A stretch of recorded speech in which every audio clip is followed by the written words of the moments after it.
Nagorno Karabakh की बर्बादी की दृश्य के बाद ईरान पहला देश है जो आर्मेनिया के समर्थन में उतरा है। सवाल यह है कि रूस जो आर्मेनिया की रक्षा का बंधन बांधे हुए है, वो कब तक अपनी सरहद के करीब लाशों का ढेर जमा होता देखता रहेगा। पुतिन के दिमाग में आखिर चल क्या रहा है? क्या अमेरिका के दखल के बाद ही रूस और यूरोप के बाकी देश तुर्की के खिलाफ एक्शन लेंगे? इन सवालों का जवाब टटोलती ये रिपोर्ट देखिए। एक एक फ्रेम को गौर से देखिए। आर्मेनिया के सैनिकों का काफिला रुका हुआ था, जवानों के बीच बातें हो रही थी, इस बात से बेफिक्र कि अगले ही पल मौत साक्षात सिर पर मंडराने वाली है। थोड़ी देर बाद वही होता है जिसके बारे में किसी ने कल्पना नहीं की थी। एक जोरदार धमाका और सब खत्म। तस्वीरें विचलित कर सकती हैं, हर अमन पसंद शख्स को खौफजदा कर सकती हैं। 3 हफ्ते होने को हैं, नागोर्नो काराबाख में इसी तरह मौत आंख मिचौली खेल रही है। अजरबैजान जिन ड्रोन से आर्मेनिया में हमले कर रहा है, उन्हें इजराइल से खरीदा गया है। इसीलिए आर्मेनिया इजराइल से अपने राजदूत को पहले ही वापस बुला चुका है। इसके साथ ही अजरबैजान की फौज क्लस्टर बमों का इस्तेमाल कर रही है, जिन पर पूरी दुनिया में पाबंदी है।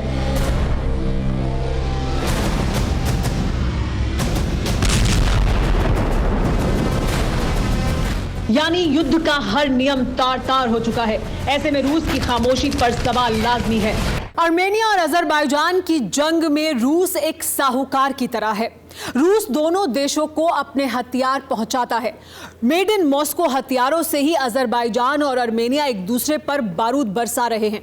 इसी वजह से रूस के प्रेशर में जो शांति कायम करने की कोशिश की गई थी, वो सफल नहीं रही।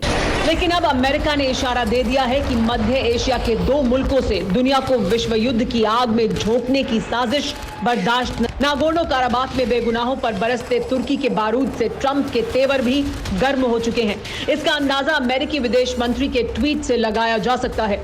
माइक पॉम्पियो ने कहा है कि जिस तरह से युद्ध में आम लोगों को निशाना बनाया जा रहा है, उससे अमेरिका नाराज है।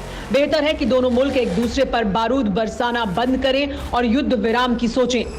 ये पहली बार है जब नागोर्नो काराबाख को लेकर अमेरिका ने सीधे सीधे चेतावनी दी है।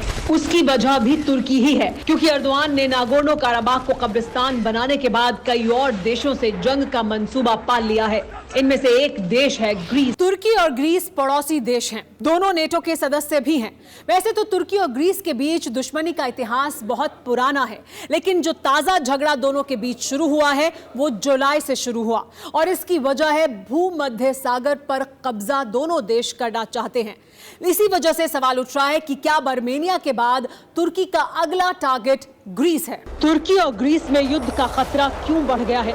इसे समझने से पहले इस तनातनी की वजह नक्शे से समझिए। नक्शे को गौर से देखिए तो एक तरफ तुर्की है, दूसरी तरफ ग्रीस। दोनों के बीच में मेडिटेरेनियन सी यानी भूमध्य सागर है। इस मेडिटेरेनियन सी में दबदबे को लेकर ही दोनों देशों के बीच झगड़ा चल रहा है। यहाँ समंदर में गैस के भंडार हैं और झगड़ा इस बात का है कि समंदर में कौन सा देश कहां तक जाकर गैस निकाल सकता है। जिस वक्त अजरबैजान और आर्मेनिया में जंग छिड़ी है, उसी वक्त तुर्की ने अपने जहाजों को ग्रीस के करीब समंदर में उतार दिया है। तुर्की का कहना है कि जहाज 10 दिन यानी 22 अक्टूबर तक समंदर में रहकर तेल की खोज के लिए रिसर्च करेगा। इसके लिए बाकायदा 10 दिन के लिए नो फ्लाई जोन तक डिक्लेयर कर दिया गया है। लेकिन ग्रीस ने इसी दौरान मिलिट्री ड्रिल का ऐलान कर दिया, जिसके बाद तुर्की ने कहा है कि अगर ग्रीस का कोई लड़ाकू विमान इस इलाके में दाखिल होता है तो उसे मार गिरा दिया जाएगा। न्यूज़ टॉप 9 रोज सुबह 7 बजे और शाम 7 बजे सिर्फ TV9 भारतवर्ष पर।